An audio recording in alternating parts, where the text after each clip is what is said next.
வணக்கம் நண்பர்களே. இப்போது நாங்கள் ஒரு டூர் போகிறதுன்னு பிளான் பண்ணோம். எங்கள் ஃபேமிலியால் தான்.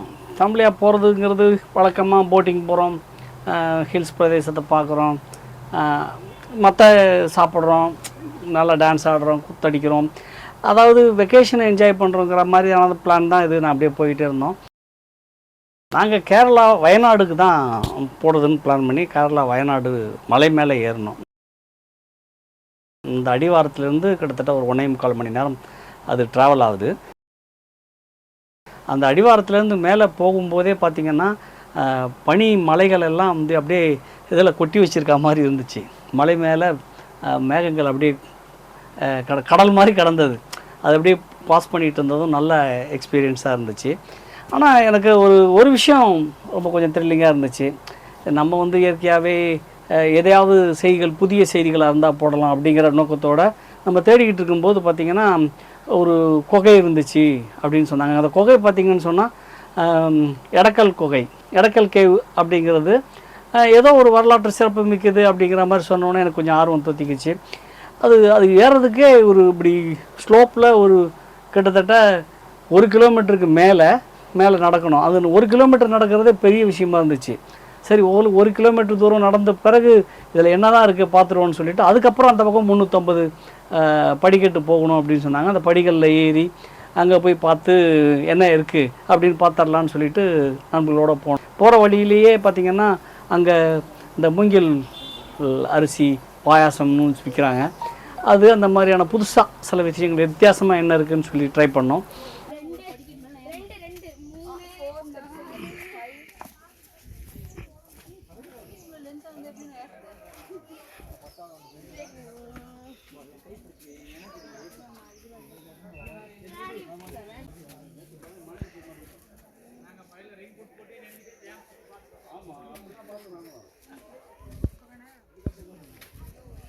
அந்த பாயசம் சாப்பிட்டுட்டு அப்புறம் அப்படியே நடந்து ஒரு வழியாக மக்களை எல்லாம் நிறைய பேர் போகிறாங்க. வயசானவங்க, சின்ன பசங்க எல்லாமே வந்து அது போகணுன்னு நினைக்கிறாங்க. பட் ஆனால் ரொம்ப கடுமையான வலி இருக்கும், உடம்பு கால் வலி இருக்கும்.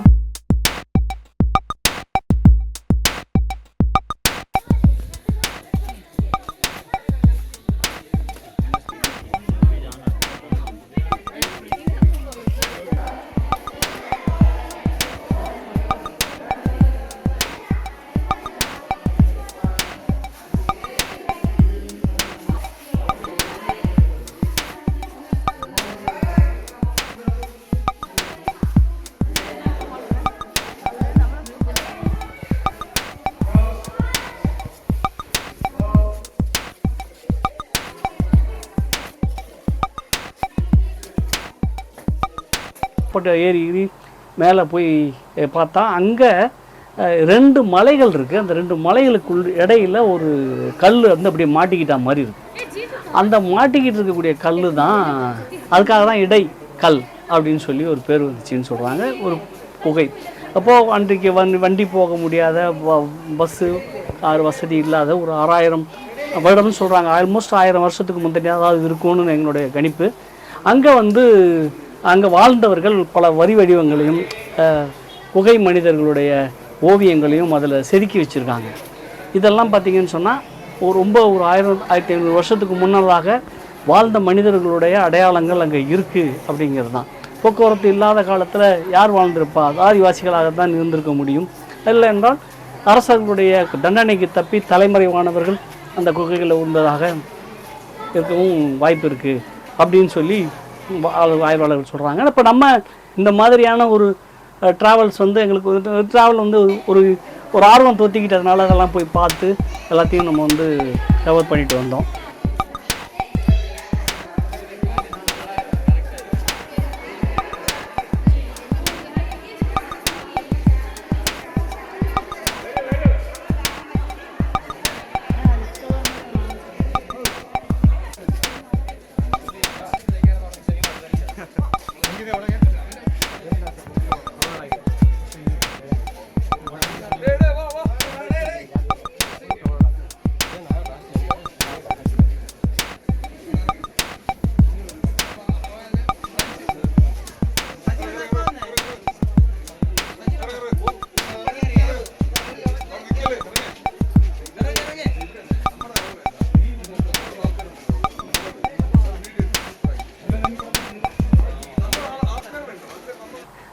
ஒரு கிளாஸ் பிரிட்ஜ் இருக்குது, கிளாஸ்லேயே பிரிட்ஜ் மாதிரி கட்டி வச்சுருக்காங்க, அதில் நடந்து போகலாம், கண்ணாடி கீழே இருக்கிற அந்த குகையெல்லாம் மலையெல்லாம் பகுதி தெரியும் அப்படின்னு சொல்லிட்டு அதை பார்க்குறதுக்கு ஆர்வமாக போனோம். ஆனால் அது அவ்வளோ பெரிய எங்களுக்கு திருப்தியை தரலை.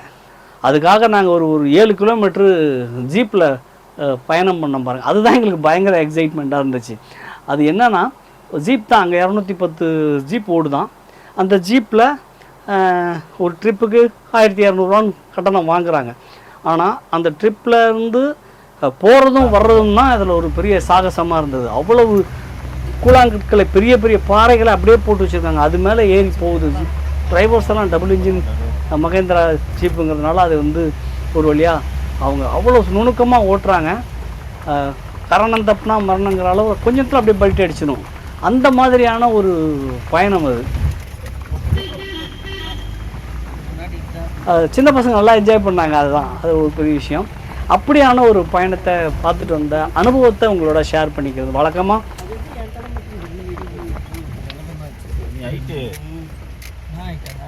டான்ஸு, சாப்பாடு, சுற்றி பார்த்தது, போட்டிங் அப்படிங்கிற ரொட்டீன் விஷயங்கள் இல்லாமல் சில எக்ஸைட்மெண்ட்டான விஷயங்களை சொல்கிறதோட இந்த வரலாற்று சிறப்பு மிக்க ஒரு குகையை பார்த்துட்டு வந்தது முழுமையான திருப்தியாக இருந்துச்சு. அந்த அடிப்படையில் இந்த பயண அனுபவங்களை உங்களோடு பகிர்ந்து கொள்வதில் மகிழ்ச்சி அடைகிறேன். நன்றி, வணக்கம்.